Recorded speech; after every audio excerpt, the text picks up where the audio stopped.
Hello, my name is Moira Fall, and I am the Executive Director of NORRAG. And I'm thrilled to introduce this short video of opening remarks from Ambassador Aurora Diaz-Rato Revuelta, who is the permanent representative of Spain to the United Nations office at Geneva. Buenos días. Permítanme que comience mi intervención agradeciendo la invitación para participar en este interesante y justificado evento paralelo sobre la educación de las niñas. Es un placer hablar de este tema que presenta tantos desafíos aún a día de hoy. Ya el artículo 26 de la Declaración Universal de los Derechos Humanos, aprobada por la Asamblea General en 1948, consagraba el derecho a la educación como un derecho humano. Desde entonces, mucho camino se ha recorrido, pero queda mucho por hacer, especialmente cuando se habla de mujeres y niñas. Voy a centrarme en la experiencia del caso que mejor conozco, que es el de mi país. El derecho a la educación está recogido en el artículo 27 de nuestra Constitución del 78 y debe ser interpretado teniendo en mente el artículo 14, que establece la igualdad entre todos los españoles. No voy a detenerme en referencias legales, porque considero más interesante articular cómo desarrolla España el derecho a la educación en sus políticas. Comenzando por lo más reciente, España adoptó en 2021 una política exterior feminista que permea toda la acción exterior del Estado y que añade una obligación de comportamiento para todas las unidades de la Administración a la hora de aplicar un enfoque de género. Desde esta óptica, trabajamos para lograr la igualdad de género tanto internamente como hacia el exterior. Y desde luego la educación forma parte de esta agenda que siempre ha estado formando parte de nuestra acción exterior. España defiende especialmente en foros multilaterales que el ODS 4, Educación de Calidad, y el ODS 5, Igualdad de Género, están intrínsecamente ligados, ya que no se llegará a lograr la plena igualdad de género si no se logra un acceso a la educación universal y de calidad de la educación. Para ello, mi país ha apostado hace años por incluir el acceso al derecho a la educación dentro de los planes directores de la cooperación española, piedra angular de la articulación de nuestra cooperación. El Plan Director 5, que va de 2018 a 2021 de la cooperación española, es la guía en vigor para diseñar programas y planes que busquen el acceso a la educación a todos los niveles. En esta línea, no podemos olvidar que miles de niñas ven mermado su derecho a la educación al encontrarse en situaciones de emergencia, y una niña sin acceso a la educación es una mujer con un futuro más complejo y vulnerable. Desgraciadamente, Afganistán es un triste ejemplo de lo que ocurre cuando no solo se limita el acceso a la educación, sino que se elimina la posibilidad de ir al colegio, lo que debería ser un espacio seguro para las niñas. Como parte de la comunidad internacional, tenemos una responsabilidad frente a su futuro, evitando dejar a nadie atrás. Me gustaría ahora hablarles del compromiso de España con la Declaración de Escuelas Seguras, suscrita por 114 países, que busca proteger las escuelas como espacios seguros, poniendo fin a los ataques y el uso militar de las escuelas. El próximo 16 de junio en el Palais se presentará el informe de Educación Education Under Attack 2022, que nos servirá para conocer cómo está funcionando la Declaración de Escuelas Seguras para prevenir la violencia y mitigar sus efectos. La pandemia es un espejo que nos ha colocado frente a nuestras peores pesadillas. La brecha digital ha aumentado las desigualdades entre países, pero también entre hombres y mujeres a todos los niveles. Aún estamos a tiempo para reconstruir mejor, pero para ello todos debemos aplicar activamente y sin convencimiento el enfoque de género. En mi país trabajamos para que algunos temas o profesiones dejen de ser un reducto donde rijan las reglas solo para hombres, abriendo nuevos horizontes donde todos tengamos las mismas oportunidades. Y eso empieza por la educación. Una educación de calidad, con indicadores claros, lo que no se mide no existe, una educación centrada en valores y donde la educación en igualdad de género sea parte del currículo educativo que busca acabar con diferencias de trato y estereotipos desde la infancia más temprana. Concluyo ya mi intervención deseándoles un fructífero debate que contribuya a colocar la educación en igualdad de género en el centro de la agenda política, y para ello, desde luego, necesitamos trabajar conjuntamente con más mujeres involucradas en los procesos de toma de decisión y diseño de políticas. Muchas gracias. Thank you, Ambassador. And thank you all for joining us here today.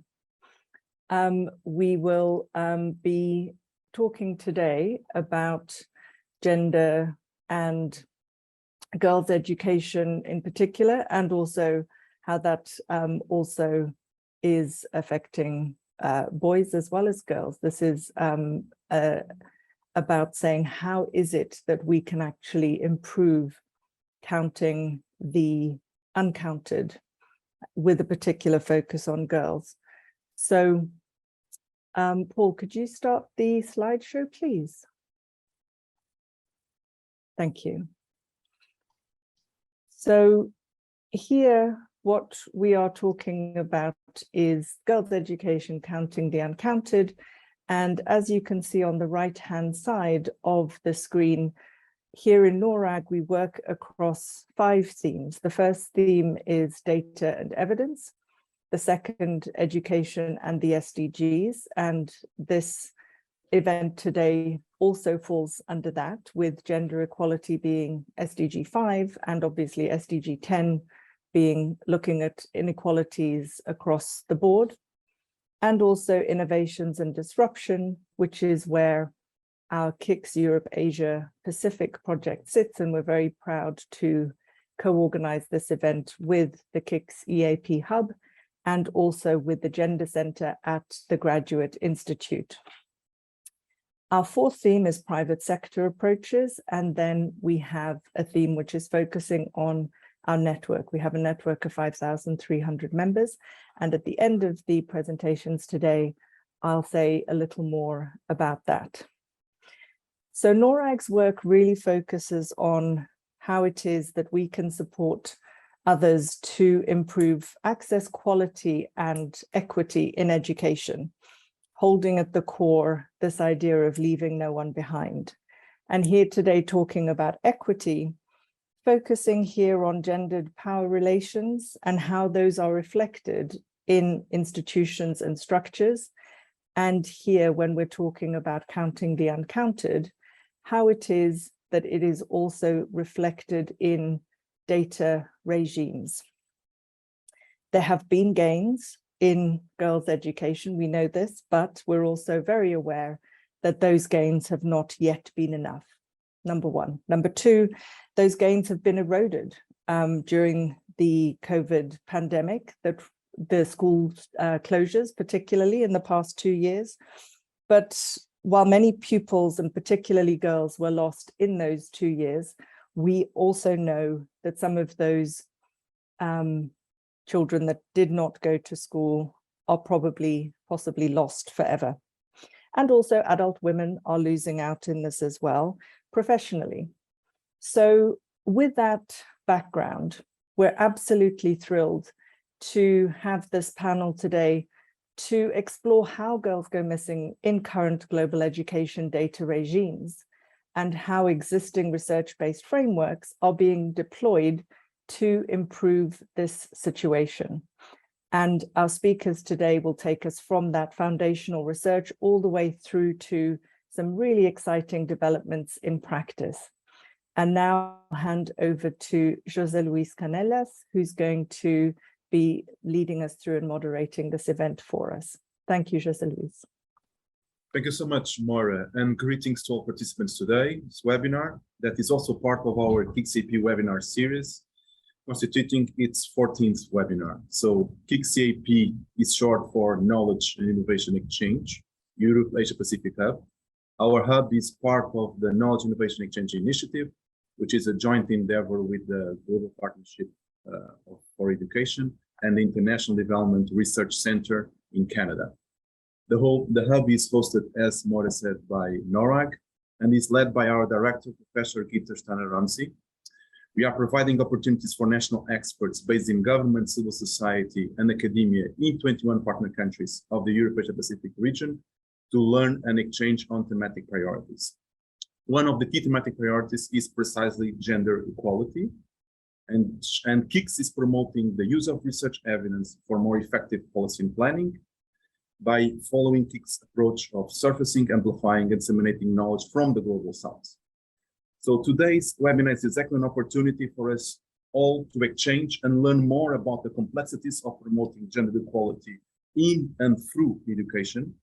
We want in this session to hear your perspectives, and we invite you to include at any moment your comments and questions in the chat box. We will now have 4 presentations, and following each one of the presentations, we'll have space to read out questions and comments in the chat. So let's start our journey on gender equality in the best way possible. And as a UCL alumni myself, it is my pleasure to give the floor to Elena Halter, Professor of Education and International Development and co-director of the Center for Education and International Development at UCL, at University College London Institute of Education, who will share about what gets measured counts a review of the Accountability for Gender Equality in Education project. Professor Elena Terholter, the floor is yours.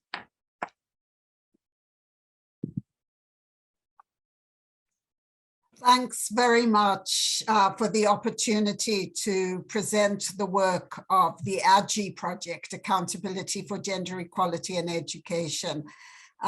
This project has been developed through a North-South collaboration, and it's really thanks to NORRAG for this amazing opportunity to talk to people in so many corners of the world about the research.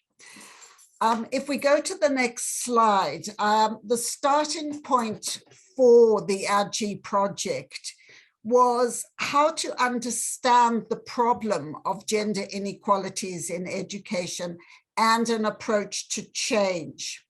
And in the literature, you can roughly divide understandings of this problem into two camps. On the one side, there is a literature that suggests gender inequalities in education is a complex problem, but can be addressed and monitored through a simple intervention. It's a bit, putting girls in school is a bit like a vaccination against poverty or climate change or pandemics.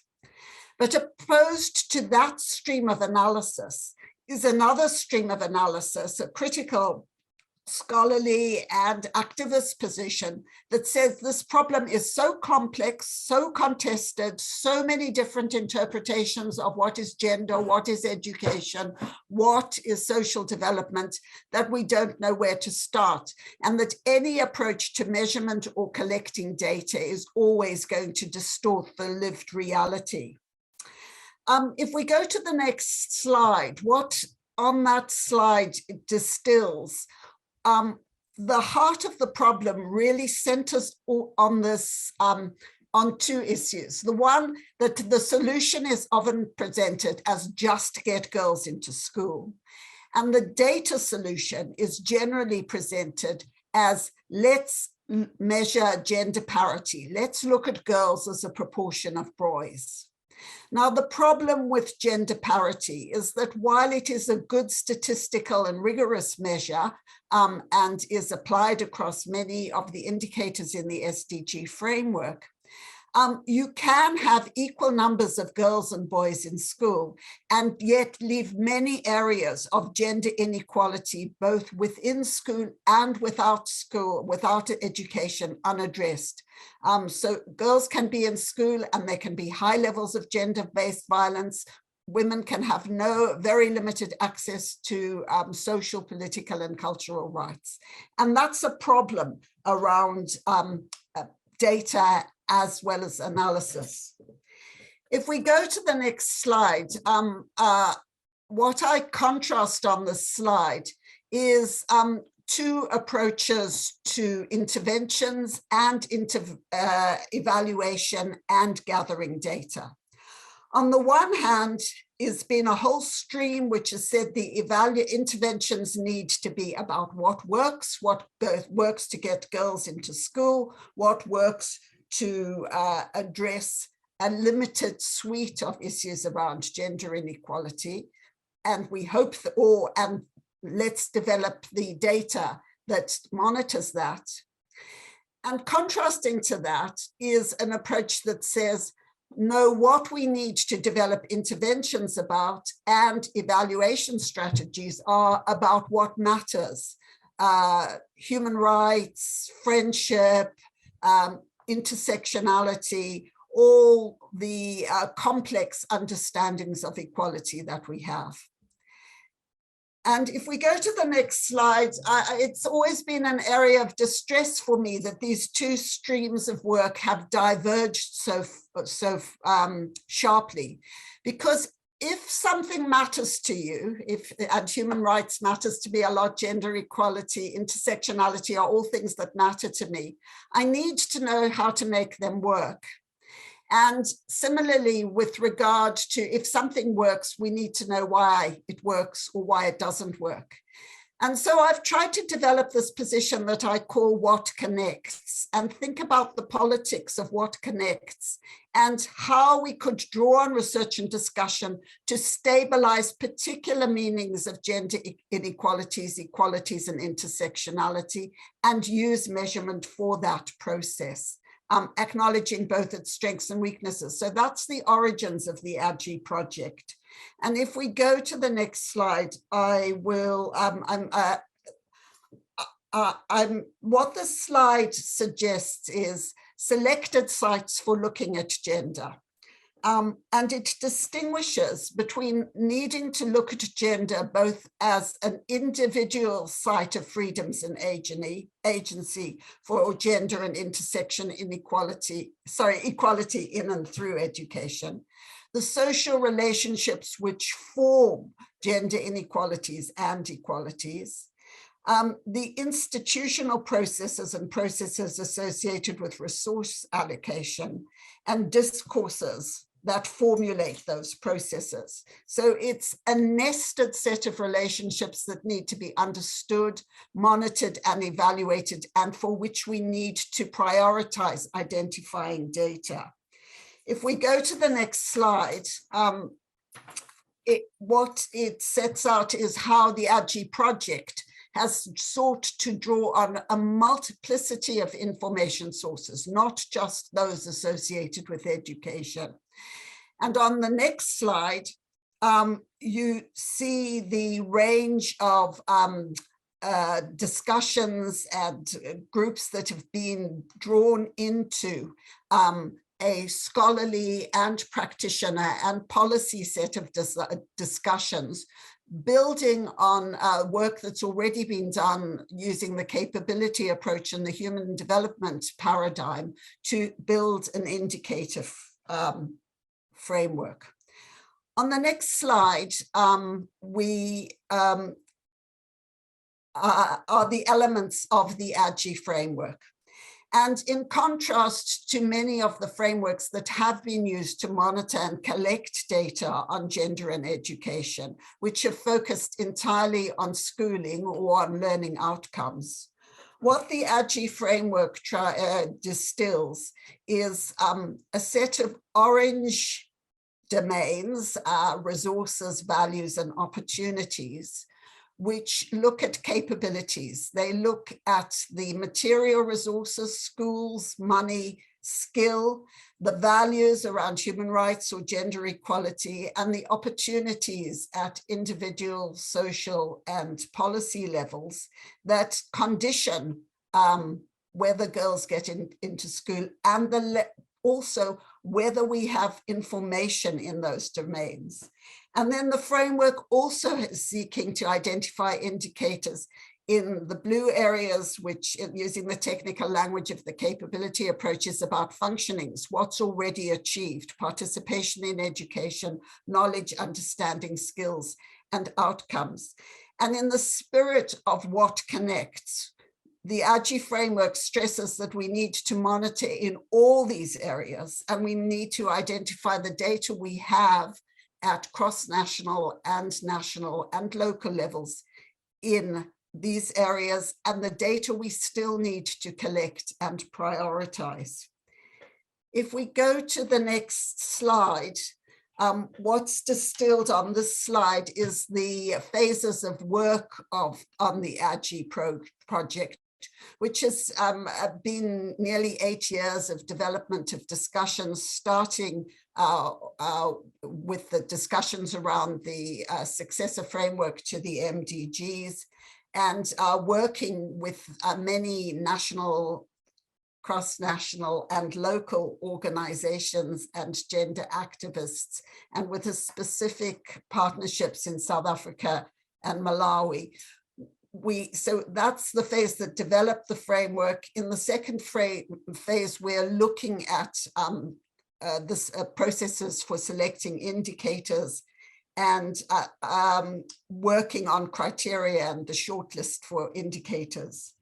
So if we go to the next phase slide, It shows how the AGI framework is sitting alongside a range of initiatives, international and national and local, to think about data and to think about gender equality and to think about this in holistic ways. And we're drawing on this kind of combined level of enthusiasm, interest, and scholarly expertise.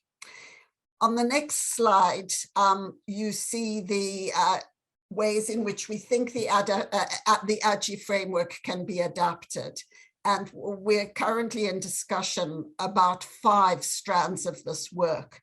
The first is international cross-country comparison and looking at internationally standardized metrics and sources of data on gender equality and education, using a set of common indicators and identifying where data is missing. And the most data that's missing seems to be around areas of resources, particularly financial resources, and areas around values. A second strand of what— Okay, you have 2 more minutes. Sorry to interrupt. Go ahead, please. Go ahead. Thanks. Well, if we just go back 1 more slide, just to stress the other levels of the work are both international, national, project level for work with mobile or displaced populations, and for diagnostic or monitoring or evaluation work in neighborhoods at school level. So if we go to the next slide, just to stress that we see AGI as a collaboration across many constituencies, making gender equality in and through education count. And the last slide is just about our website and where you can contact us. Thanks, Jose Luis.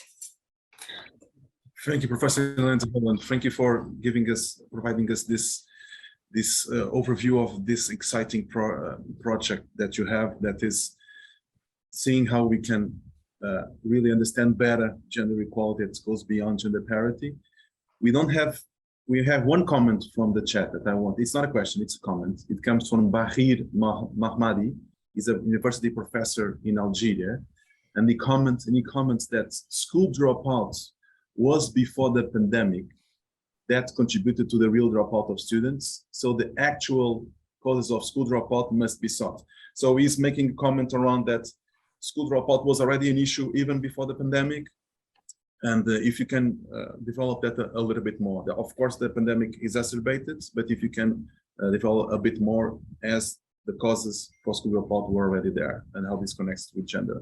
Yeah, we've been working on a theory of change associated with the AGI project. And one of the things we're wanting to indicate and use data to be able to chart is places where gender inequality gets worse. And that example of school dropout through the pandemic is the same. Areas where gender inequality just remains the same, girls go into school, but we don't address the major sources of inequality, and a gender transformative process where the institutional bases of inequality are addressed and changed. And we need data to be able to sort all those 3 different things, because at the moment, the data we have is so partial that we can't see those processes and disentangle them. Thanks, Jose Luis. So, thank you, Professor Lanzapolo. We have one more comment now that I will read because we have a couple of more minutes. It comes from Caroline Dyer, where she says that it will be really important to take Elaine's understandings into the new enthusiasm for digital learning for remote populations, not just assume tech can fix it for everyone. So this is a comment around technology, and that technology is not the only solution, but give the floor to you, please. Excuse me, Luis, we don't hear Russian interpretation. Victoria, okay. Could you start interpreting, please? Thank you. Thanks, Caroline, for that comment. And I think it's correct because a lot of the data we have on the use of tech during the pandemic shows how the existing gender inequalities just played out in access to technology, access to mobile phones. So in this example where you can't, you need to use data to identify the problem and then work on the solution and the institutions around what are the costs, what are the discourses around having technology, why are they so excluding of girls, and why isn't that a way that education becomes more inclusive and equitable? That's what we need data for, and then data to push the processes of change. Perfect. Professor Elena Halter, thank you so much. We'll move now to the second presentation. I remember that we'll have still at the end of the webinar, we have a space after the discussions intervention, we'll have a space for open question and exchange. So any questions you have related to Professor Elena Halter's presentation, you can include them also later on. So now we move to our second presentation today. It's a pleasure to introduce Nicole Bella, Senior Education Specialists at UNESCO, who will present Global Framework to Monitor Gender Equality in and through Education. Nicole, the floor is yours.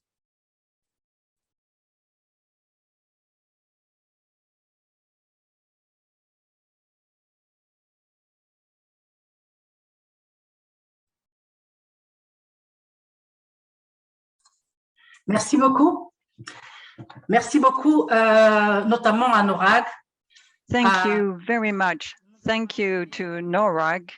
Thank you to Moira for giving us this opportunity of presenting to you the work relating to the monitoring report on education. You know that since 2015, there has been a global education monitoring report on gender conducted by UNESCO. Let me start by thanking Mrs. Helen Dorak, who has been a true source of inspiration for the work we have achieved so far regarding gender monitoring, because she's the one who initiated this work. It's really important. It makes gender equality more visible in the SDG 4 agenda. Now, certainly, gender equality is part of the SDG objectives, but of course, there's a lot of disparity between women. Now, certainly, we know that SDG 5 is also trying to help diminish the problems, but no true objective is dedicated to gender equality, even though that issue is mentioned in SDG 4 and 4.A, referring to environment or gender-specific environment, or 4.7, concerning sustainable development and environment. And yet, equality is a general objective within the SDG objective, in particular in SDG 7. In order to develop equality between men and women, gender equality, we need to understand why these disparities are so deeply anchored.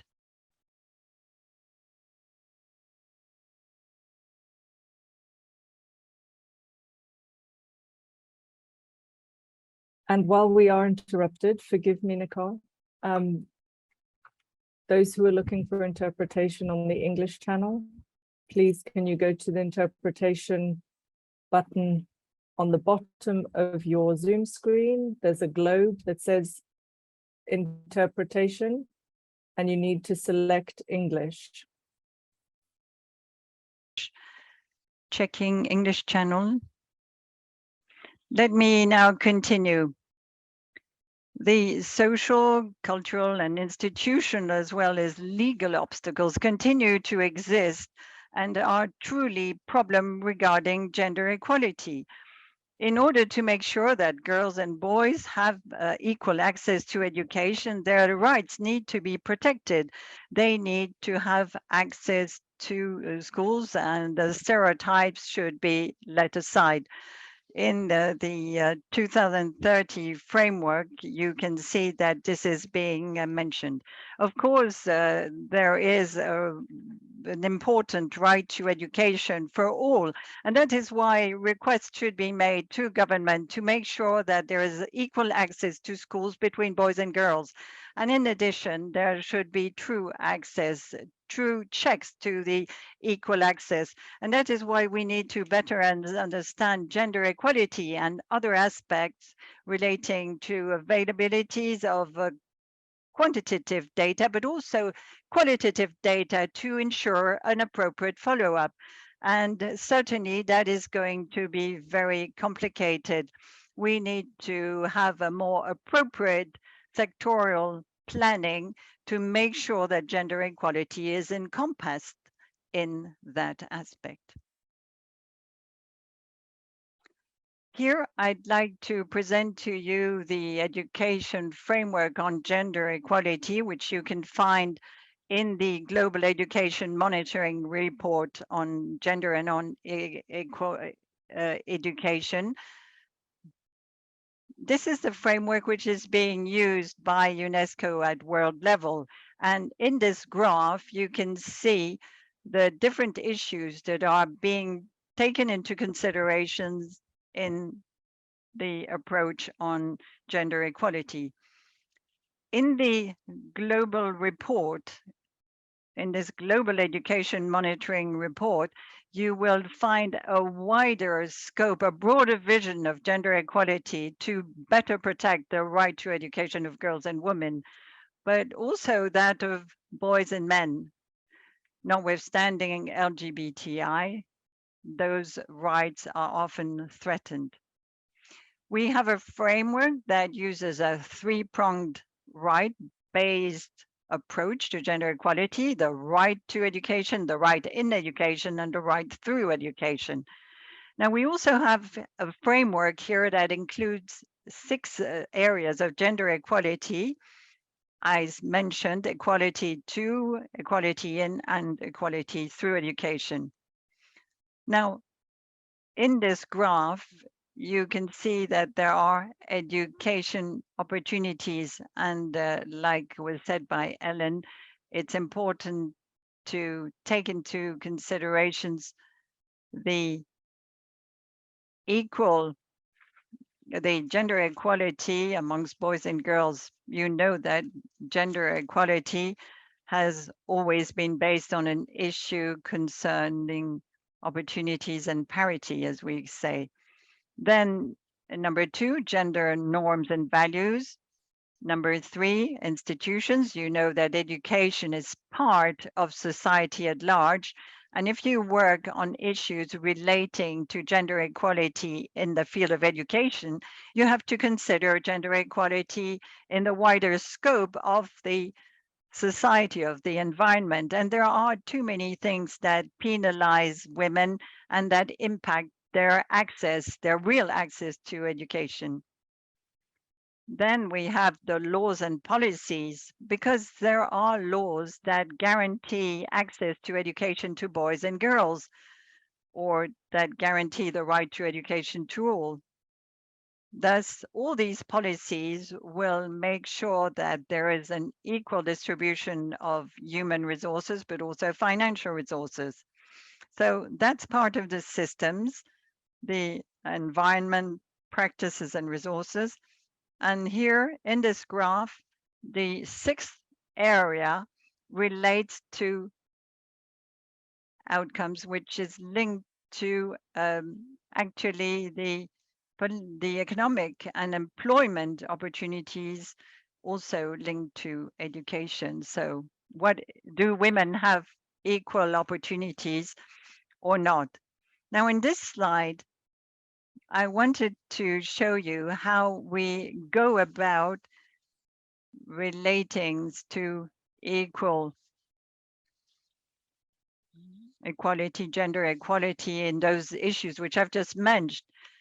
On the left, you have once again laws and education policies. Then in the center, you have the different aspects which are covered, and the right column refers to various indicators. We also provide the source of the data that is available, thereby enabling the public at large to have access to this data. Now, this is written in very small print, but it gives you some information concerning the resources in education systems. Are the resources being distributed in a fair way? The issue of the teaching outcomes. Again, we take into consideration the fact that we are dealing with boys and girls of different ages, of different genders. And of course, education access should not be biased, should not actually take any of those aspects into consideration. Here, in this last example of the areas which are included in this framework, we have standards or norms, values, attitudes, and gender-based practices or gender-based attitudes. We consider that access to data need to be considerably improved, and that also encompasses information on values and norms relating to the social and cultural barriers to education faced by girls and boys, as well as by women and men. These values, these norms are certainly going to have an impact on the attitudes towards girls and women, and as well as parents.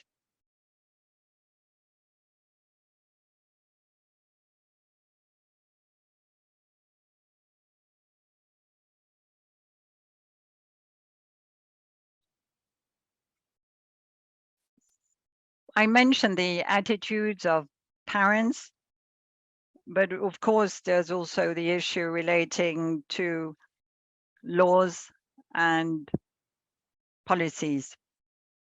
Just to end this report on the gender report, it's really the companion book on with the Global Education Monitoring Report on gender and on education. It's a sort of follow-up report. The gender report has a 2022 issue. The report is to actually improve the debate, especially for those that are left aside. In this report, we have seen that we have made some progress, and although faith-based schools have certainly helped in the past, they have been vital for girls' education, but teaching has been found to actually reinforce gender unequal norms and attitudes. We've observed that non-state actors, that is parents, often preserve gender barriers in primary and secondary education. For instance, parents will decide that they will send their daughters to some schools, whereas they'll send their boys to other schools.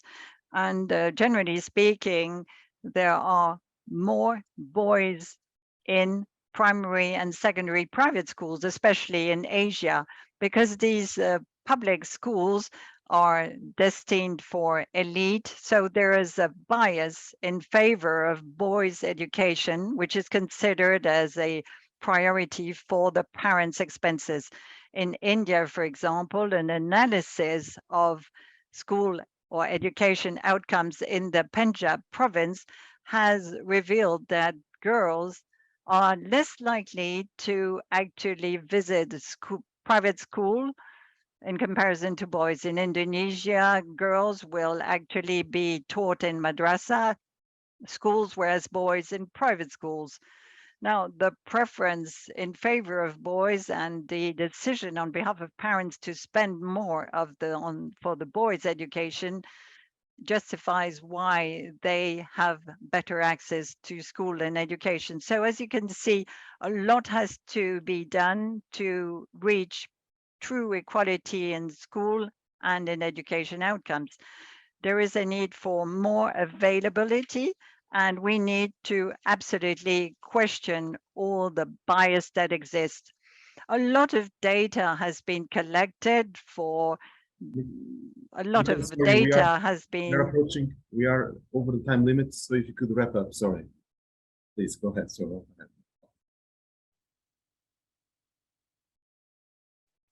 Well, as a matter of fact, I had actually finished my presentation. I just wanted to highlight the fact that there is a lot of information available, but we need to improve our understanding about norms. Thank you very much.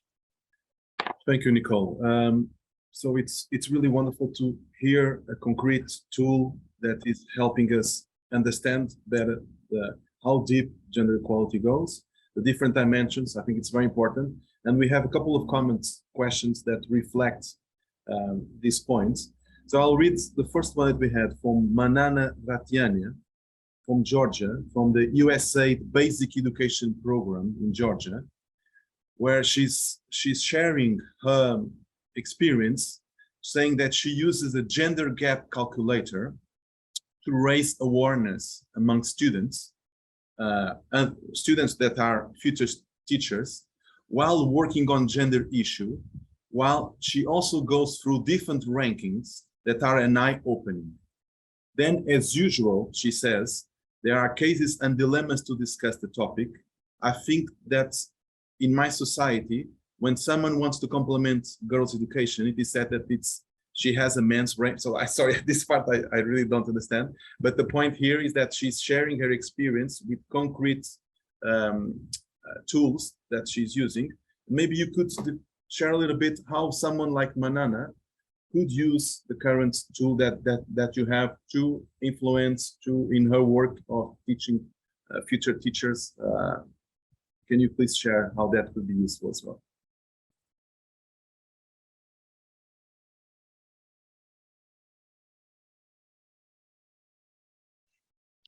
Yes, thank you very much for this question. Now, there are several tools and instruments to measure gender inequality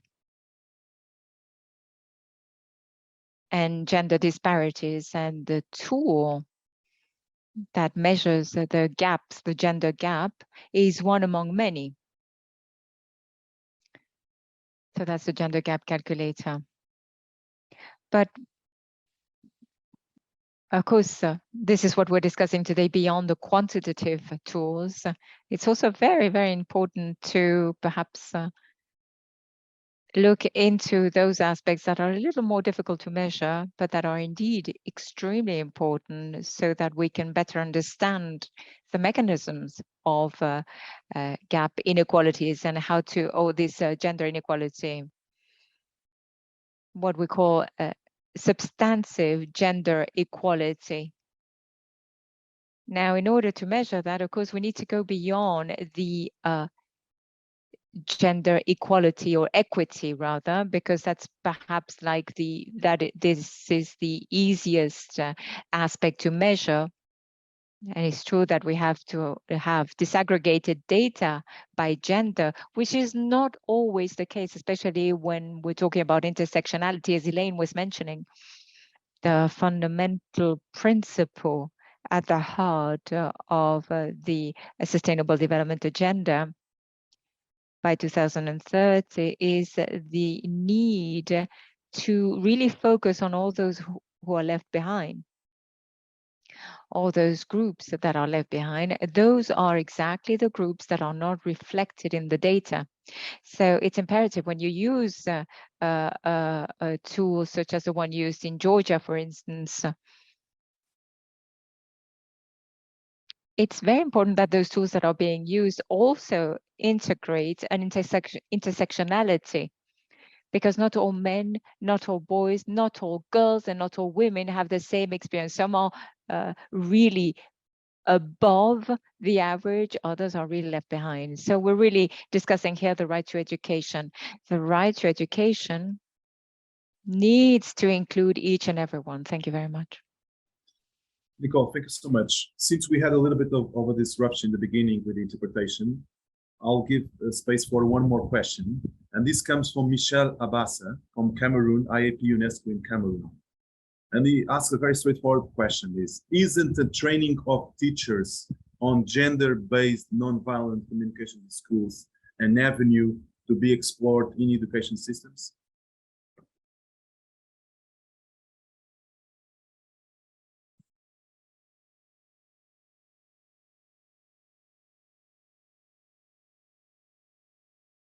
Please, Nick, go ahead. Thank you very much for this question. Of course, training and the trainers training and teachers trainers in training in terms of non-violent communication and in terms also of gender-based violence is very important. But if you could look at target 4.7 of SDG 4, it mentions gender equality, but the target calls on countries to make sure that all those issues that are linked to the particular SDG, all these issues be integrated in policies, in the education programs and curriculum, as well as the teachers' curricula, but also in the assessment tools for skills and competences. So teachers, trainers are at the heart of education and the quality of education. You cannot talk of an education of quality if you do not indeed talk about gender. The value of an educational system is assessed on the basis of its inclusiveness in terms of gender as well. So of course, teachers have to be trained at the level of, or rather trained in terms of gender issues. And it's not always very, very easy because, you know, they're human beings, those teachers in the end. They have their own biases, unconscious and conscious. It's not that they can always make sure that they are equal in terms of what they learn. If they themselves are not aware of their bias, if they themselves are not aware of the fact that they need to question their own bias and stereotypes, you cannot be successful. So of course you need to be trained in that field as well, because this is such a specific issue, but it's such an important issue that it needs to be dealt with in the education field. So it means also that teachers need to be trained, of course. Thank you. Thank you so much, Nicole. Thank you so much for your participation, for your contribution. We'll have, I remember again, that we'll have a space for a longer Q&A and discussion. So any questions related to your presentation, we can also address them at the later Q&A. And now it's my pleasure to give the floor to Antara Ganguly, Director of United Nations Girls Education Initiative, that will lead us on a presentation about global versus local. What can global databases really tell us about out-of-school girls and boys? Antara, the floor is yours. Thank you very much, Jose Luis. It's intimidating to come after such erudite speakers who are doing so much for gender equality in and through education. Thank you so much, Elaine and Nicole, for what you have shared. Thank you for those frameworks. They're exactly the direction in which we need to go. In my time today, I would like to focus on, I want to center the conversation around this child. I hope you can see my screen. It's not in full mode. Do you want to put in? Yeah, it's working now. Thank you. Excellent.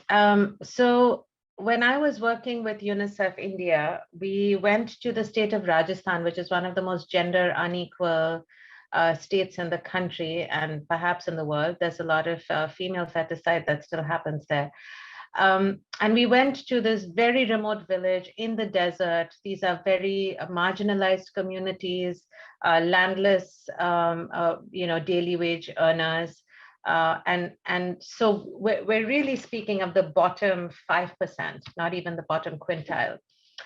And in that community, we went to this, small village, and we were speaking with families, asking them about their children and which schools their children go to. So we went to this house, and this house has a courtyard, and we were speaking to the woman who lives there, and she was telling us that her son, they have saved up and they spend 60% of their monthly income to send him to a private school in a city nearby, and it's a boarding school, so he stays there. And their daughter, she told us with pride, goes to the primary school in the village, and it was clear that she felt that she deserved our congratulations for doing that, pointing to all of the work that was there in the house. And she said that her younger daughter, when she was older, would also go to that primary school in that village. Before we could ask about what happens when these kids grow older and become adolescents, especially these girls, I saw this child just sort of creeping in from the back into the open courtyard where it was an open kitchen. And she was carrying a big pile of dirty dishes. And as you can see, she's very young. So I said, but you said your daughter is in school. How come she's here? It's not a school holiday today. And she said, oh, that's not my daughter. And it turns out that this child is the daughter of her husband's brother. And the husband's brother and his wife, so this child's parents, are alive. They have migrated to another state. They're also very poor. They're also landless. They're also daily wage earners, and when work dried up where they are, they migrated to another state to cut sugarcane. Now, what was really interesting and heartbreaking was that this woman, when she's telling us about her children, whom very clearly she loves, she just forgot to mention this child living in her house. And if you can see the blue markings in the picture above the window, that's actually from the census. And India has a very rigorous, really universal census. It's one of the most comprehensive in the world, and it truly covers a massive, massive number of people. This census did not pick up this child. Even when we went and spoke to this woman, if we had not seen this child, we would not have known of her existence. So this child is truly invisible. Now, what's interesting is that after we spoke more, we learned that this child has a brother. That brother was taken along by the parents to where they migrated. That in itself, following from what Elaine and Nicole was saying, is an indication of gender bias. And there's clear son preference in India. The government themselves are undertaking several initiatives to address that. So the fact that the parents took the boy with them is an indication of gender bias, but where does that get that boy? So that boy has migrated with the parents to another state where the parents are working 16-hour shifts just to earn a very subsistence wage.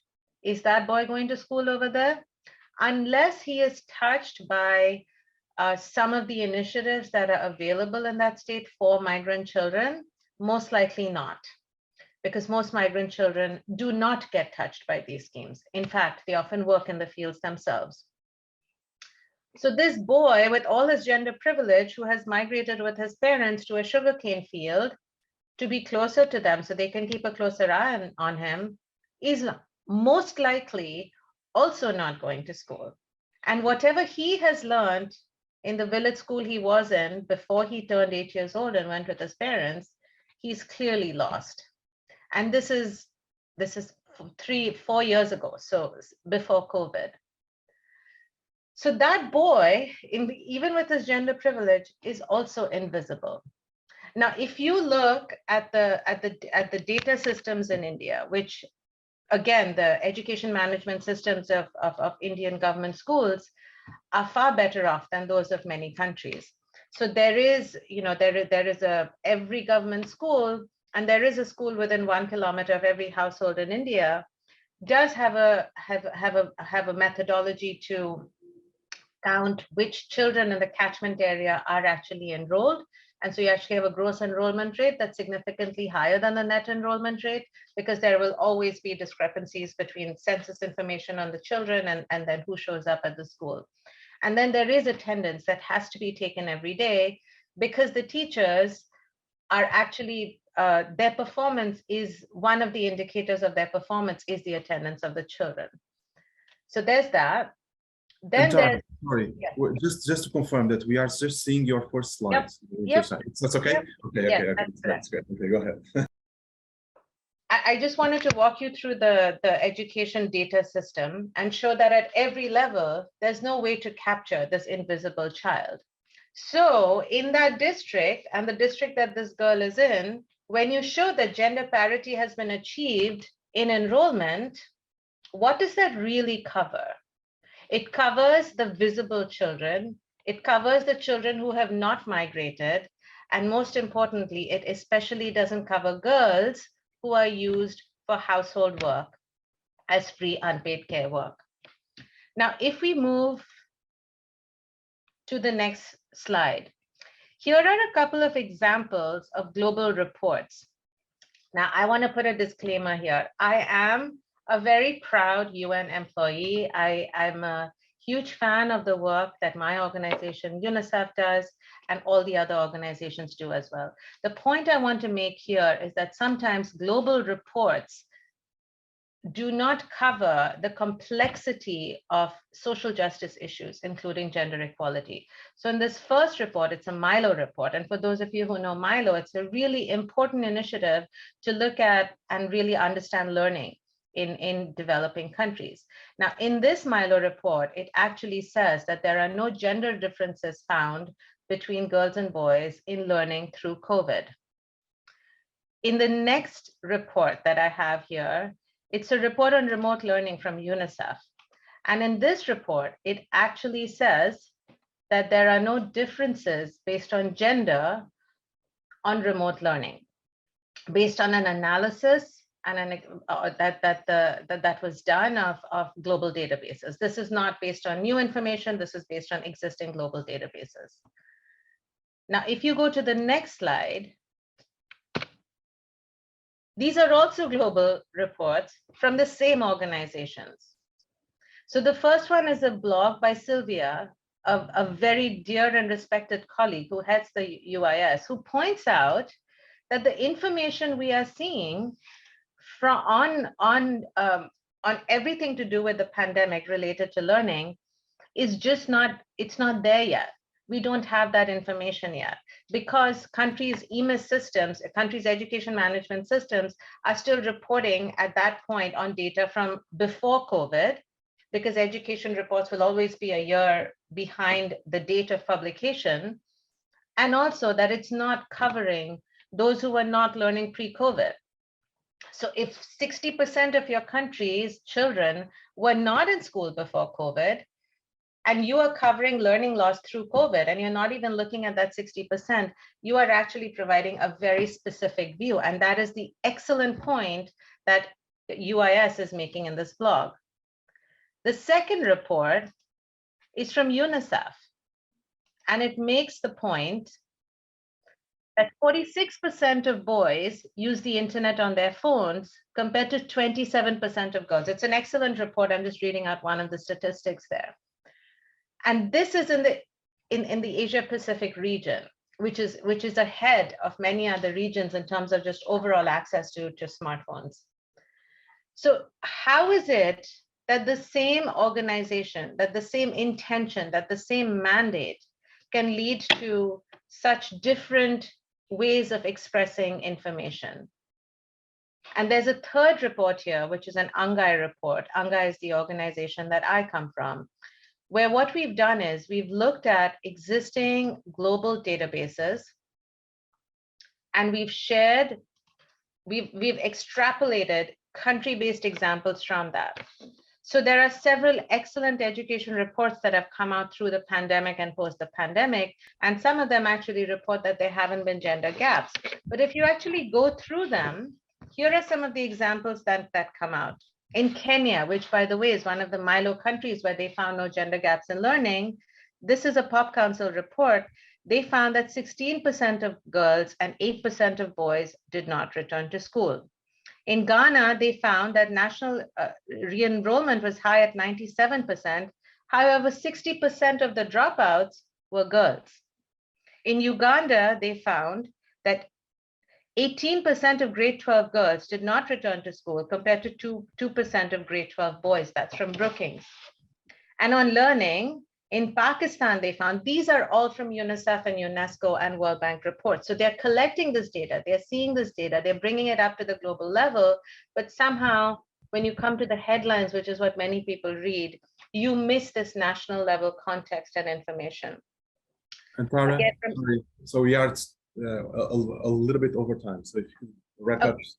So similarly on access to learning, there have been gender gaps reported in these reports as well. So I'll end with this quote from Helen Keller, where she said that the highest result of education is tolerance. And why am I ending with this quote? It's to remind us that gender parity is not gender equality, a point that Elaine and Nicole have covered with such sophistication, but also to say that it's important for us to have a conversation on what global data can and cannot tell us, and to really pass through the comprehensiveness of what is included in that global data and in those global reports to get to the true picture of the most vulnerable at national levels. I'll stop there. Thanks. Thank you, Tara, and thank you for really giving us the taste of what's happening. We have here to do a selection because we had a lot of questions, comments. So I'll go first with Tapan Mohanty, Dean from the National University in Bhopal, India. He asks, "Dear Ms. Ganguly, thank you very much for bringing out this perspective. In my study on access to education in the context of RTE 2009, I found that non-enrollment is a major problem in case of migrant laborers, especially in urban slums." He's talking about this specific context. "The pandemic has further exacerbated the problem, and another problem is language barrier. How do you look at it?" Thank you, Professor Monti. I think we really need to look at what grassroots organizations and local solutions are putting forward, because they're the ones who are working directly with the community, especially urban migrant communities.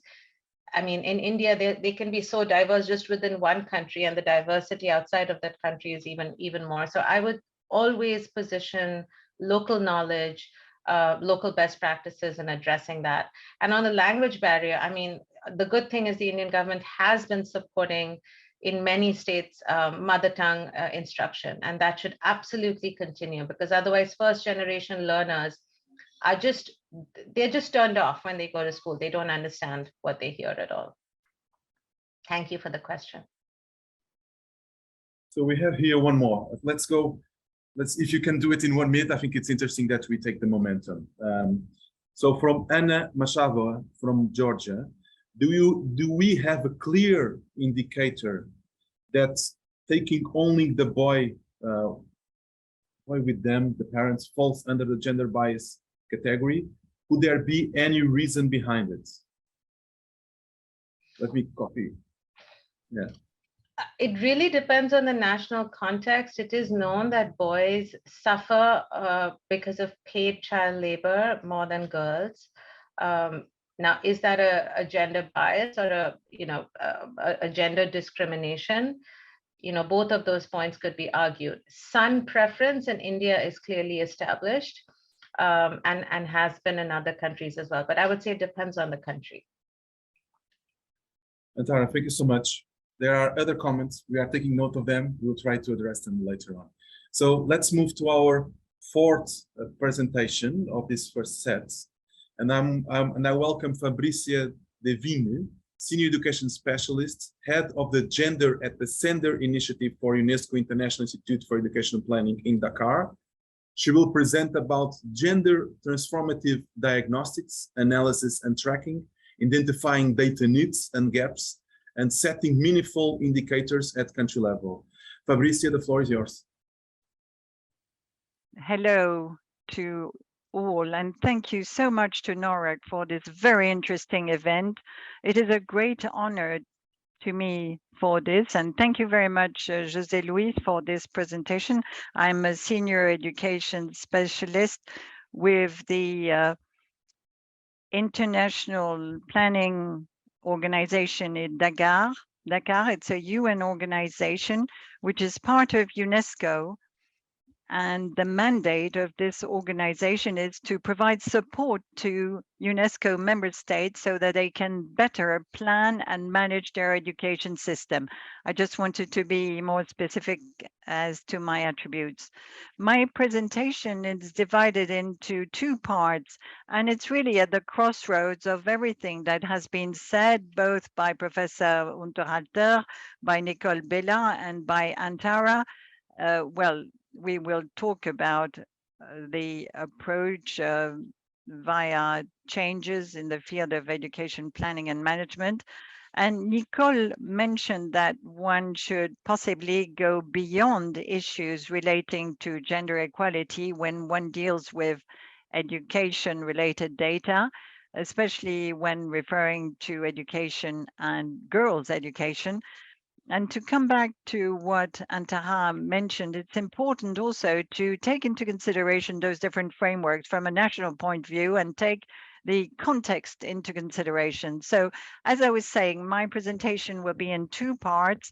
Firstly, I will take into consideration the IIEP in terms of diagnostic and generally speaking about education, of course. And then I will explain to you how IIEP measures access to education and other data which are relevant at country level.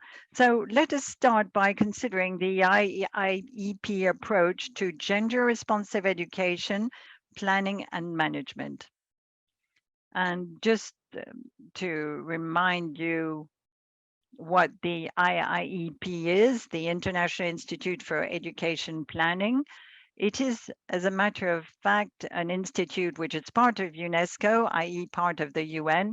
Its mandate is to actually deal with effective planning and management of the education sector with two strategic objectives, which are to support the capacity of member states for effective planning and management of education sector development, also to make available and encourage the use of knowledge on educational planning and management as a global public good.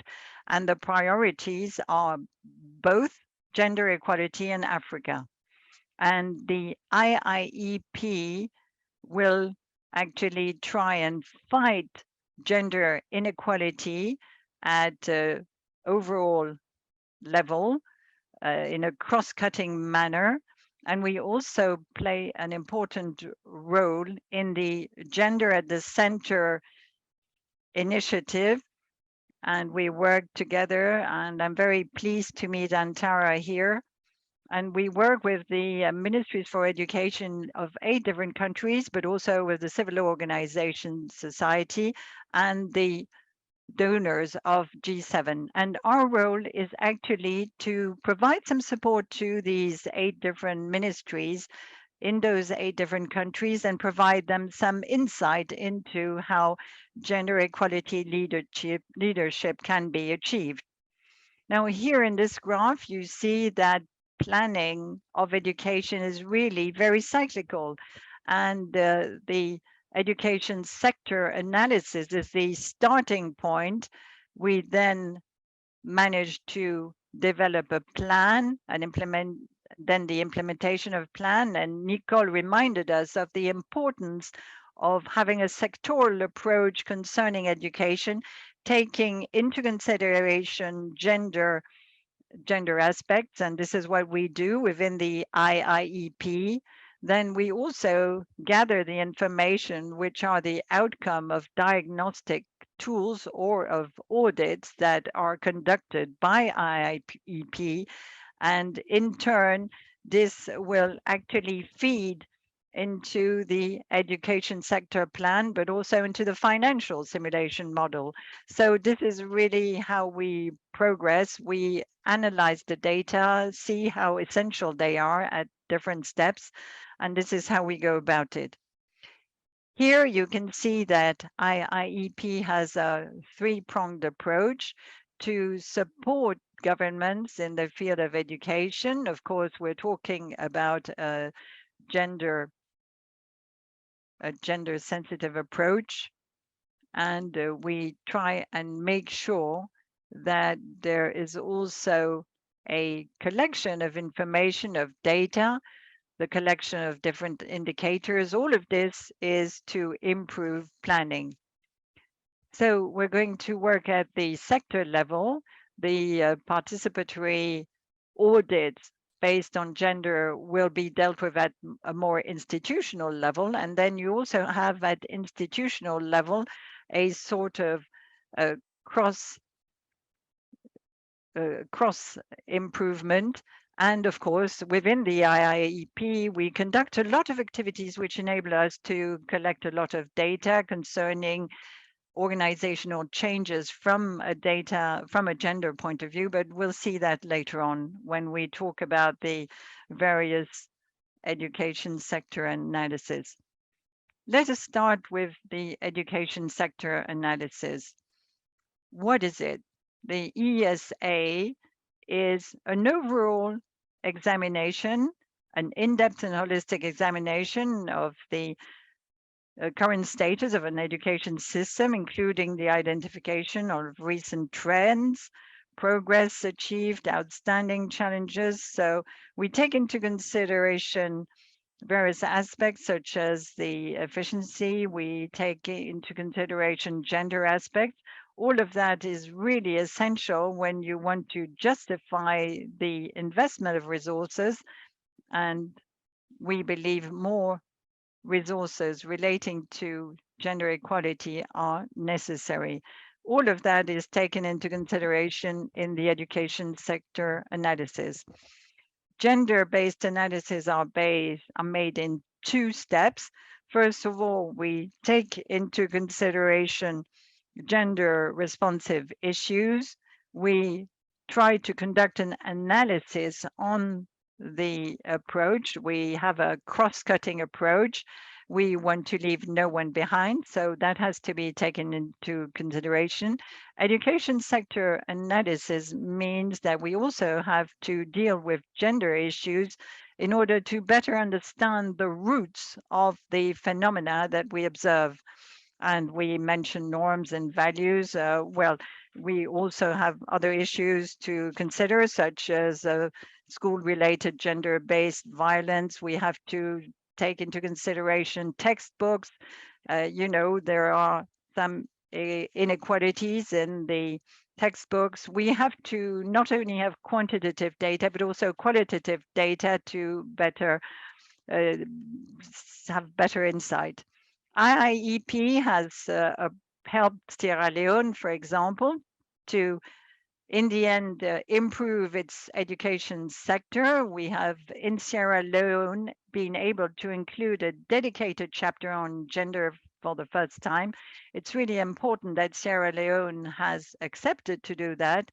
And based on the analysis, it appears that there are some major disparities between girls' and boys' education exposure and experience, and they don't actually have the same results. So you've got to go beyond these gender disparities, because there's also the issue of education exposure and experience and disparities in terms of equal possibilities. And we've also observed that people coming from different legal or social and economic backgrounds also have problems. we need to take into consideration all those factors, be they structural, economic, social, or legal. It has an impact on the marginalization of children, and this was observed in Sierra Leone. So that is what I wanted to say about the education sector analysis. What about the audit and the participatory gender diagnostic? Well, we base our concept on the work conducted by the ILO. And this is really important. We have been able to develop a diagnostic that integrates gender-based aspects at all levels. For example, we can work at different levels, and this is complementary to the education sector analysis. For example, we will analyze what's happening in terms of staffing, in terms of organizational culture. Now, we will already have gathered quite a lot of data and information in the education sector analysis, but in addition, we're now getting more data which help us defining a vision, a policy, and operations. And our starting point is that. Sorry, just let you know it's 10 minutes now. So if you can make sure that 3 minutes. Yes, please, please. Thank you, Fabrizio. Very well.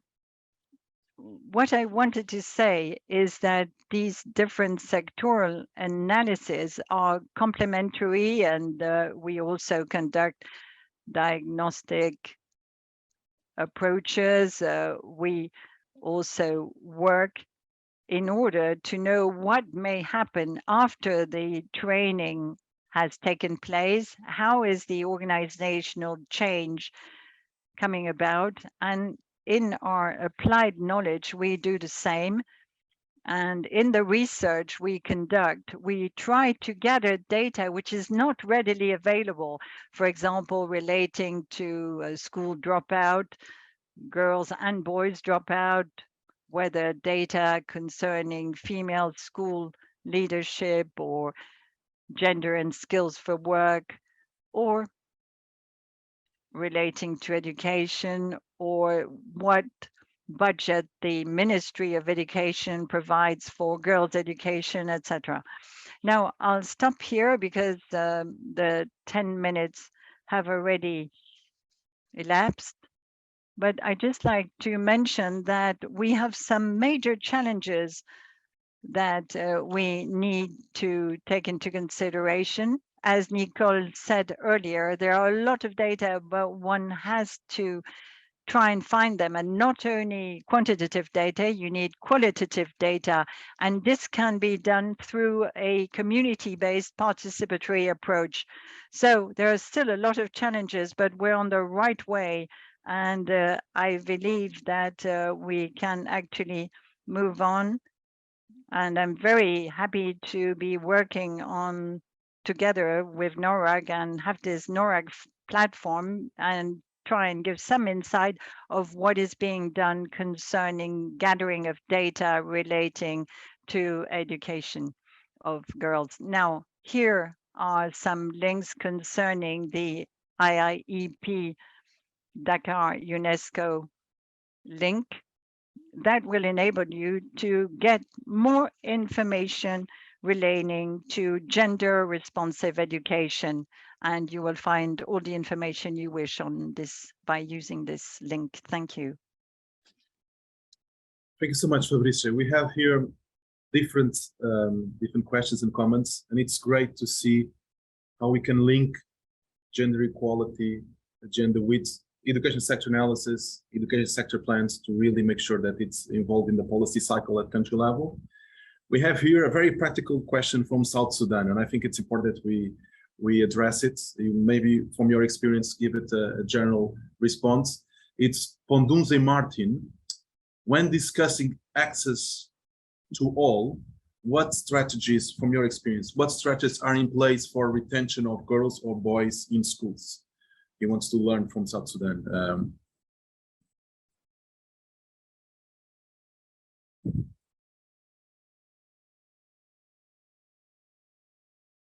Excellent question. Thank you very much to Fodunse Martin.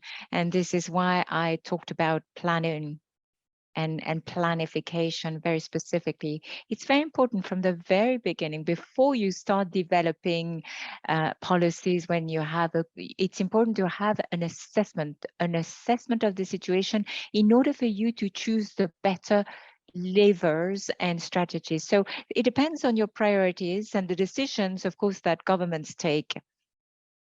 So there is, let's say, a strong element related to, let's say, economic policy. So there's a political decision to be taken by governments as well, upstream. In terms of strategies, of course, there is no right or wrong strategy. There is no panacea in a way. I believe that there's no one-size-fits-all policy. You need to work according to your own background, your context at national level, your regional context and background. And this is what will indeed allow you to develop a good strategy that will be anchored on the realities on the ground. And they will reflect also the availability of data and also budget allocation in a gender responsive manner. So I couldn't tell you that there is one good strategy. And this is also our approach in the IIEP, is to really make sure that we really are in tune with the context, with the local context. And you need to know exactly what happens at local level to devise the right policies. And as Elaine was saying before, it's all about frameworks, and those frameworks need to be adapted at the local level. And this is what we really try to do, make sure that we work hand in hand with countries, not just to collect data for them, but to collect data with them to help those countries have a good picture, a good overview of the situation, so as that they are able to take the best informed decisions on the basis of available data and according to their ability to implement strategies, because this is what a good strategy is all about. They have to be implementable and they have to be sustained and sustainable. Thank you. Thank you so much, Fabricia. There are a lot of interesting comments and questions that we'll save it for later, because we now will give the floor to our two discussants today.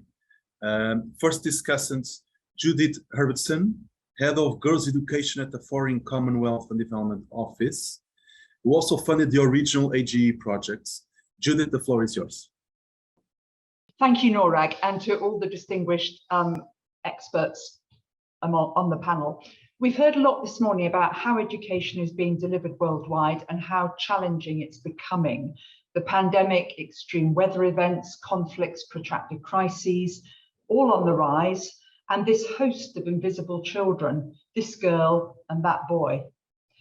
We know that some 259 million young people remain out of school post-pandemic, the majority in LICs and LMICs. I assume we all know the shorthand. And over 70% of the 718 million primary-age children are in learning poverty, compared to 57% pre-pandemic, which means that the vast majority of children can't read a simple age-appropriate sentence with some understanding by the age of 10. And so further years of education are closed to them. And we also understand that the human and economic costs of the pandemic are estimated at a loss of $17 trillion in lifetime earnings. And people have explored already the issues around exclusion based on gender, location, poverty, disability, ethnicity, language, and displacement and sexual orientation, which again are likely to increase, undermining progress made over recent decades. And we also know that educating girls is one of the most cost-effective development investments that we could make, with intergenerational benefits for the individual, family, community, and country.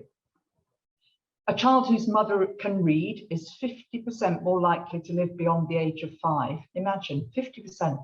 And 50% more likely to be immunized, some correlation there, and twice as likely to attend school.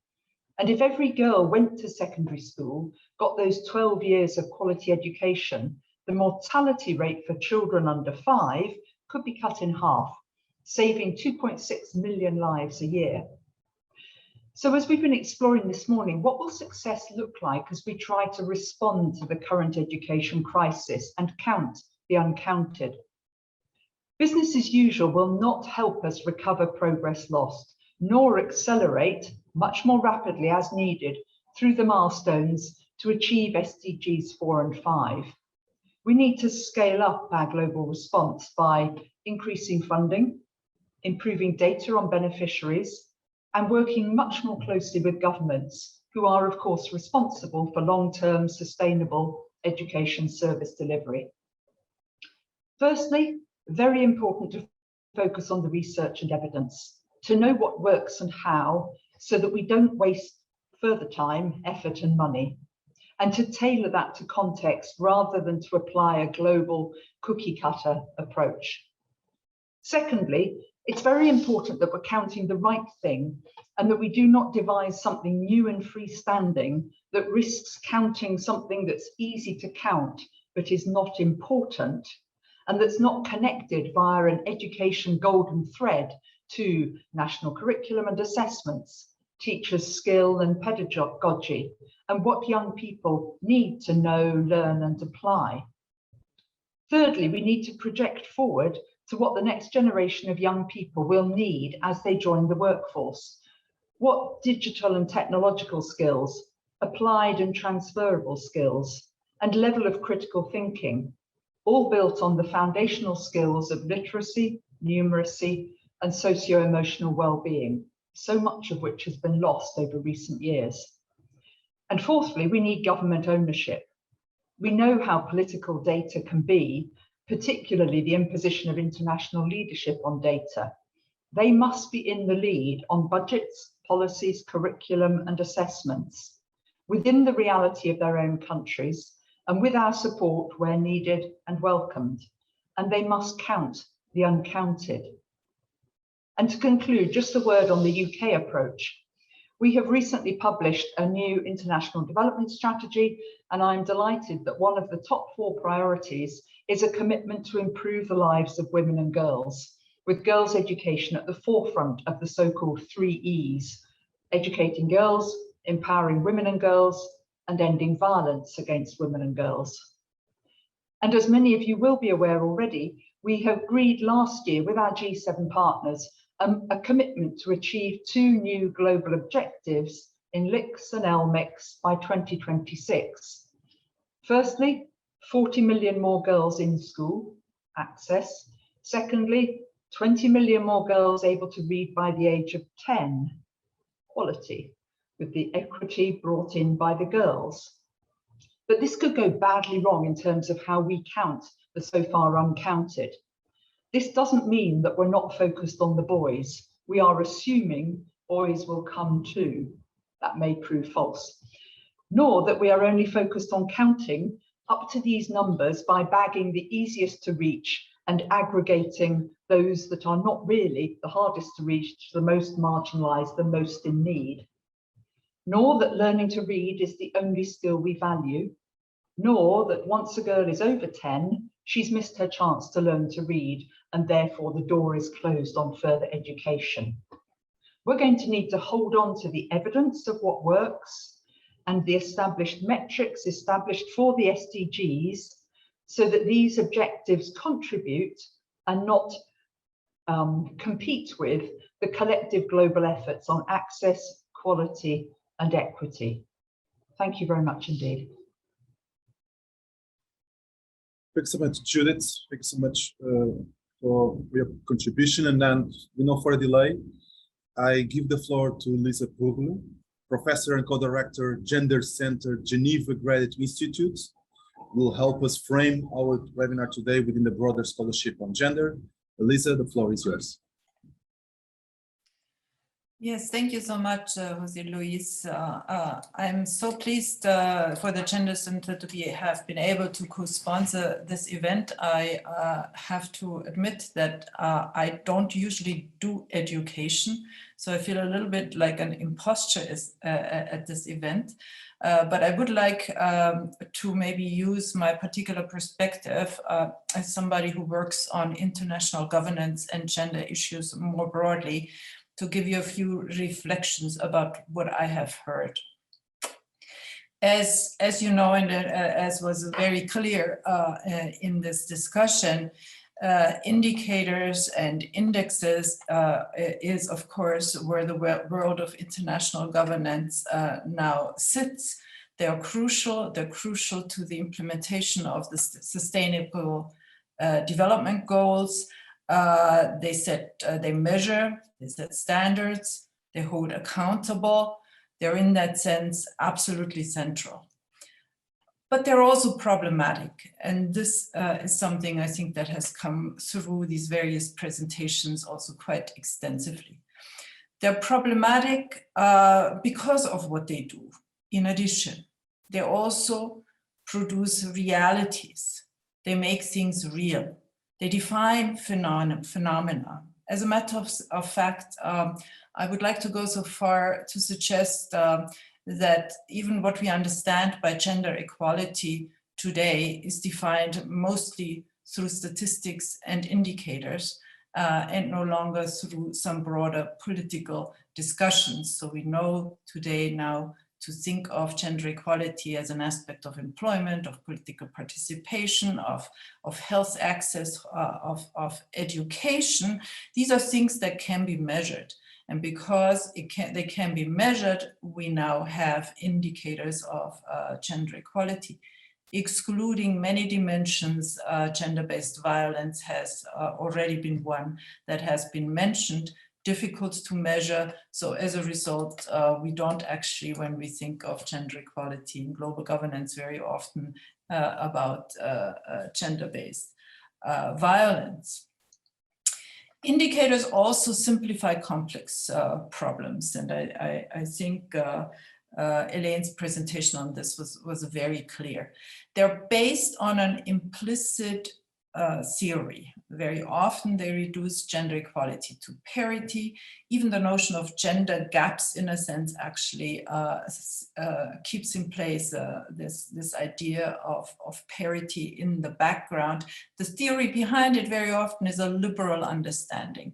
Liberal understandings of individuals, women and men, as individuals that somehow have to be brought in balance with each other, very often ignoring, for example, feminized labor or feminized practices, such as, for example, the care economy, ignoring also often gendered structures that obstruct women's participation, for example, in politics. I'm thinking of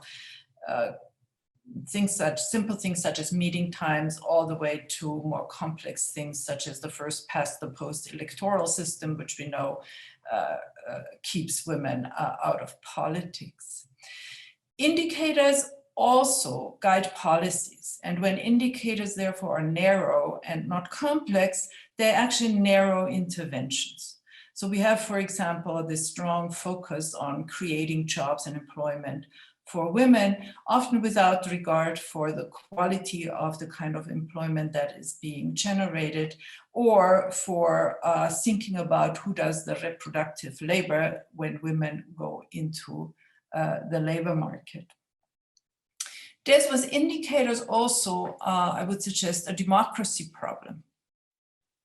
Indicators tend to validate the knowledge of technocrats, of those people who create these indicators.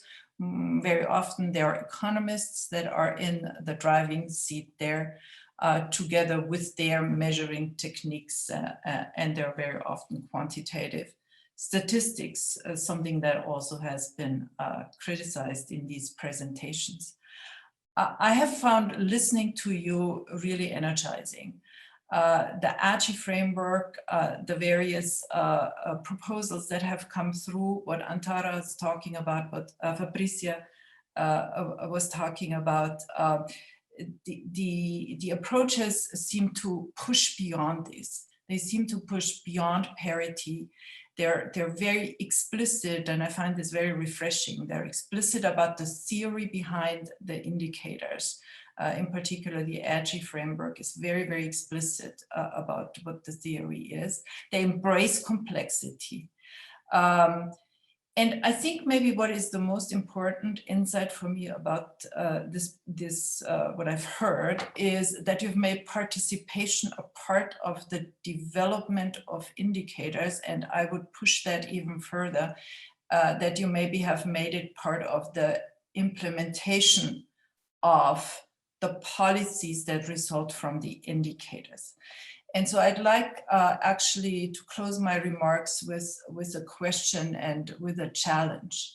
And the question and challenge is, should we not think of processes in addition to outcomes, and more extensively, should we actually go beyond thinking of processes and outcomes in some way as separate things?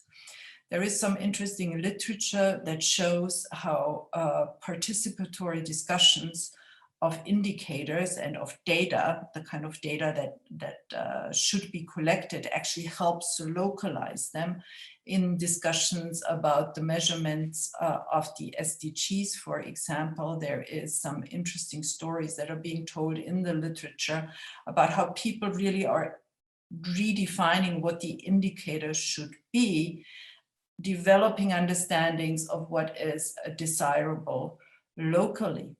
In processes like that, it seems to me that the development of indicators becomes democratized, but it also ends up shaping the phenomenon, so that gender equality maybe no longer is defined by the dimensions that the economists and the data are giving us, but that it also becomes something that maybe means different things in different contexts. This is pushing the envelope. We may sometimes not be comfortable with what the outcomes are of those kinds of definitions, because let's face it, there is politics and patriarchy at the local level as well. Yet in the end, as many of you have suggested also, I don't think there's any way around that. And so in a sense, the work on indicators and data, I think the promise of it lies in taking them local and getting away from the hubris, in a sense, that exists at the international level, that we can measure complex things such as gender equality at the local level. So congratulations to everybody. I will be watching with great interest how this work you're doing is moving forward. Thank you. Thank you very much as well, Lisa, and for raising again now interesting questions for the discussion that will follow. And I will introduce Marina Giroforte, NORRAG Program Coordinator and KIX EAP Male Lead, to lead us into this final Q&A and discussion. Marina, please. Thank you, Jose. And thank you everyone who included their comments and questions in the chat. We've seen a lot of discussion going on, so I'll focus on some of the questions that were not addressed in the chat yet, and hopefully to get some more discussion going on with the speakers that presented today.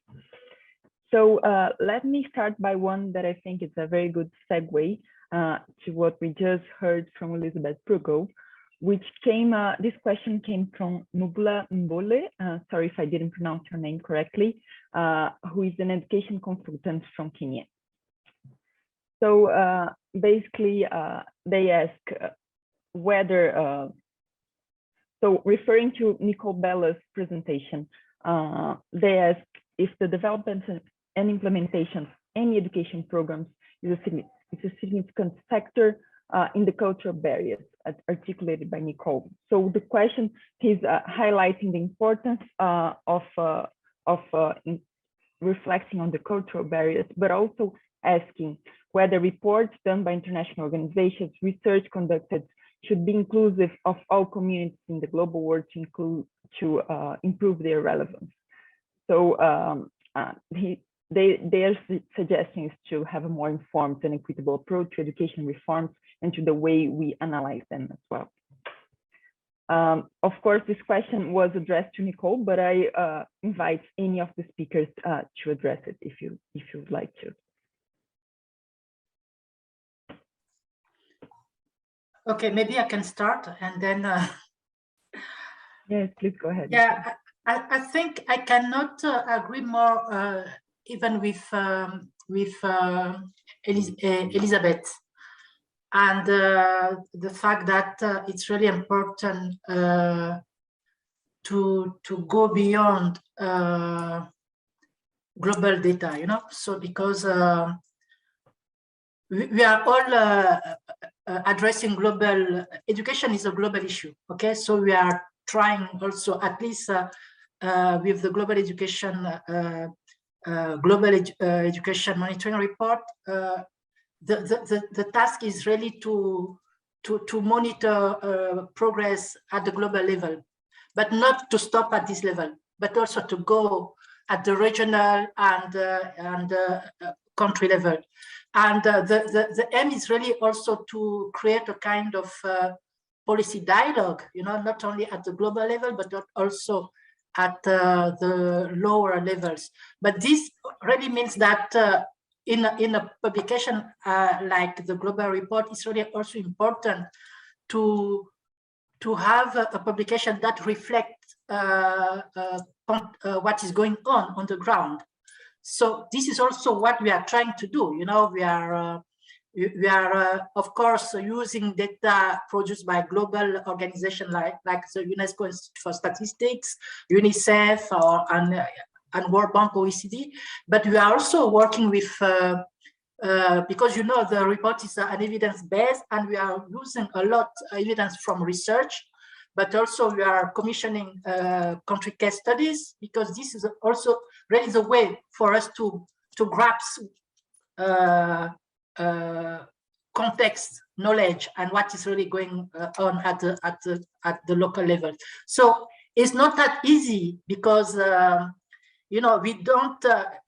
It's always difficult to have a report that highlight all what is taking place in all countries, but we're trying really to have it reflect what is going on in region, and also through these case studies. So we try to do our best. And also when we are launching report and also organizing launches, national and regional launches, this is also where we trying to capture, you know, country one experience, and also to have that also enrich our one analysis and report. So this is really how we're trying to go about trying to capture context realities. Thank you. Thank you, Nicole. Fabricia, would you like to go next?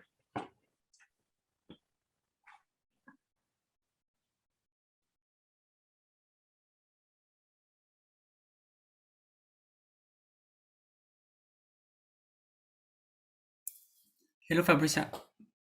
Hello, Fabricia. Are you in the French channel? Sorry to interrupt you, Fabricia. Which channel she is in? Sorry, Fabricia. Can you hear us? Sorry to interrupt you.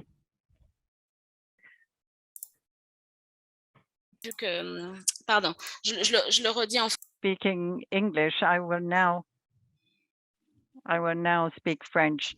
I was explaining that there are two fundamental elements concerning gender norms. There is a need to develop education systems, take into consideration norms and cultural barriers. And indeed, gender norms and cultural barriers are really important. We need to deal with them at the level of schools, at the level of the community. It's really important, it's fundamental. But there is something else which is also fundamental, and that is the analysis of institutions. How do norms in the gender field also apply at institutional level? Because my starting point, my hypothesis is that if you want to have programs and strategies that are gender inclusive, you need to question what is going on within a given institutions. In other words, make sure you know what's happening in your own background. You need those two levels, because unless you gather that information, unless you know what gender-related practices are in your institutions, you will not be able to solve and to actually develop education policies that are appropriate. So we need to know more about that.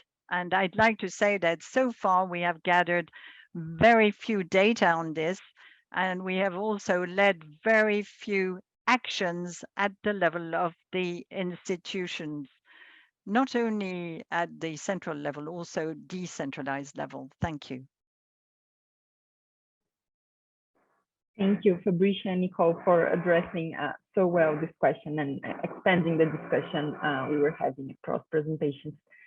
So I suggest that we now address different questions that also I think relates to all of the presentations, but I'll let each speaker see whether they would like to contribute.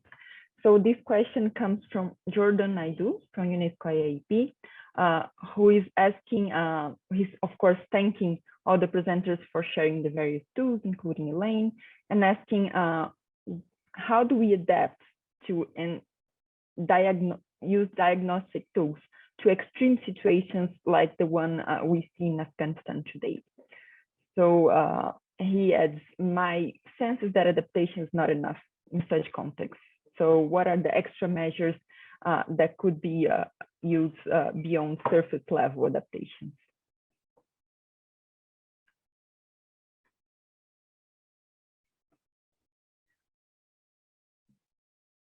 Maybe Elaine, would you like to start with that one? I'll try, but it's going on to onto new grounds, and thanks, Jordan, for the challenging question. I think one of the issues that exploded into our world during the pandemic, although it had hung around for a long time, but it hadn't really been named, is that there are actually two parallel processes going on globally. And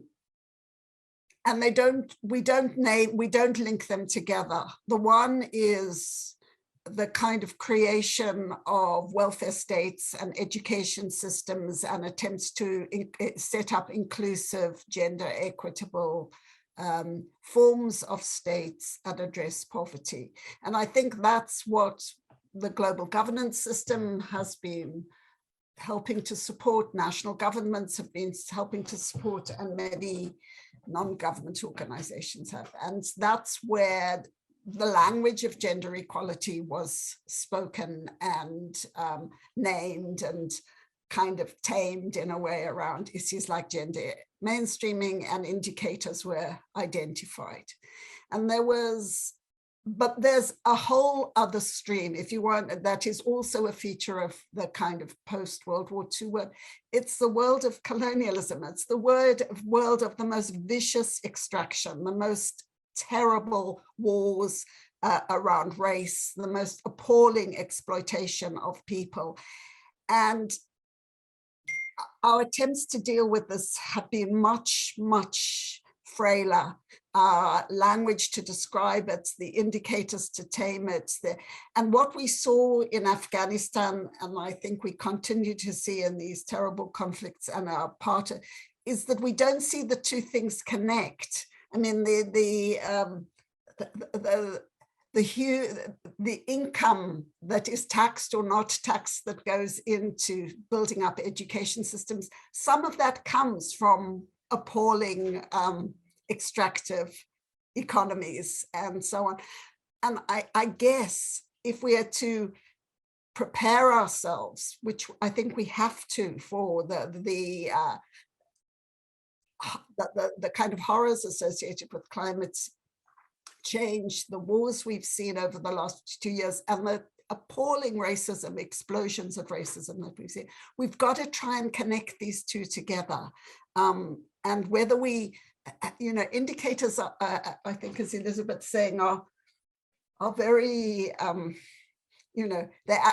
they talk to a world of stability, and they're not that good at instability. And yet we somehow need to be able to analyze that form of instability, talk back to it, and change those institutions. So sorry, it's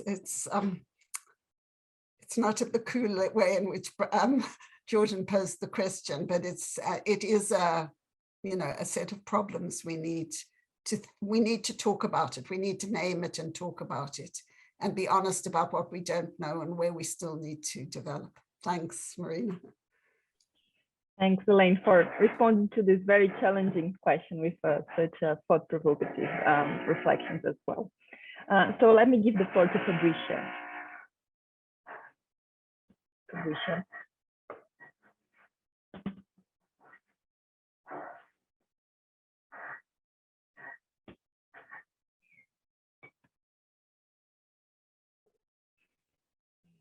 Please come on.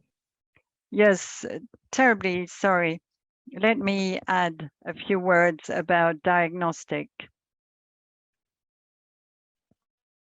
And it's important that the diagnostics are in line with what we are experiencing, whatever crisis we're meeting, security crisis, climate crisis, and health crisis, etc. From a planning point of view, we need to certainly take that into consideration and not have limited diagnostics.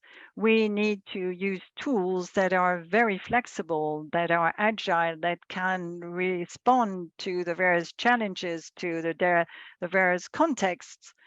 It's really important. And in our dialogue, we, the IIEP, when we have a dialogue with a country, well, as Elaine was saying, well, there's been the COVID pandemic, but notwithstanding that, we are now trying to integrate new dimensions, new layers.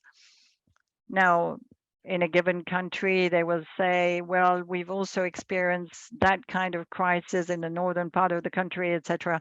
We need to adapt our tools, be as flexible as possible, and have the means so that we always go further, so that we are following an action and a research dynamic, so that at all times we try and understand where we stand and not focus on very sophisticated or complicated tools.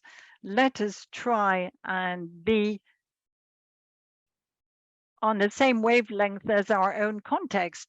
Unfortunately, Jordan, I don't really have a tool to give you or provide with you with a concrete experience, but regarding the planning or gender sensitive or crisis sensitive planning, we need to remain as flexible as we can in everything we do, i.e. analysis and diagnostic. Thank you.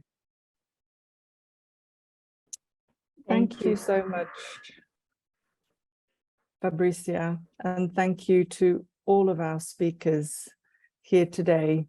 It has been an absolutely fascinating conversation in the chat as well as on your screens. And we, I think, are all taking away with us a much more enriched and deeper understanding of what it is that this means to be thinking about counting the uncounted. It is not a simple task, and hats off to all of you, chapeau to all of you who are addressing this in your work, and thank you for the insights that you've provided today. In the last 2 minutes, I would just like to draw people's attention to a few things that we and some of the partners who have been involved in today's event are working on. And I'm going to start with our new network tool map. because here, this is a way that you can actually go and find other people who are interested in gender. In the example you can see on the screen here, this is someone who's looking for people who are interested in data. But with our new network map tool, you can actually go and find other people who are working on gender and connect to them. And this is absolutely critical in terms of being able to make those connections, not just looking at people and watching people from a distance, but actually being able to join other people who are interested in what it is that you're interested in, and also potentially working in the same regions that you are working, or indeed being able to find those people and see who is connected to whom and how it is that you might be able to connect to them. And this fundamentally is a critical part of what it is that NORRAG is doing as a service to its network members. So when you become a network member, you will now have access to this tool where you can find like-minded people, where you can find people who are also interested in what it is that you are interested in. So do please explore the new network tool that we have. You will find, I believe, a link to that in the chat. If Paul, you could make sure that that link is available to all of the participants. Those of you who are not members, you're very welcome to become members. And those of you who are already members, do please go in and find yourself and find those other people who are also interesting to you and interested in your work. We currently have a call for papers for our next NORRAG special issue, which will be on education, training, and work. And if you are interested in that, you will find the information again in the chat, and there are 2 email addresses there for you to address any abstracts that you might be interested in contributing to that. We are working with the ILO on this particular topic, logically. And next Friday, we have a side event at the Human Rights Council, which will be online.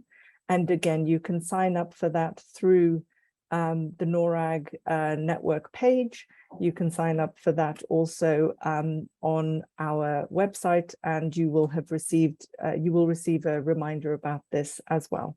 Again, it's an online event. The GPE KIX Europe Asia Pacific Hub will have its 15th webinar in September. So keep your eyes open for reminders of that.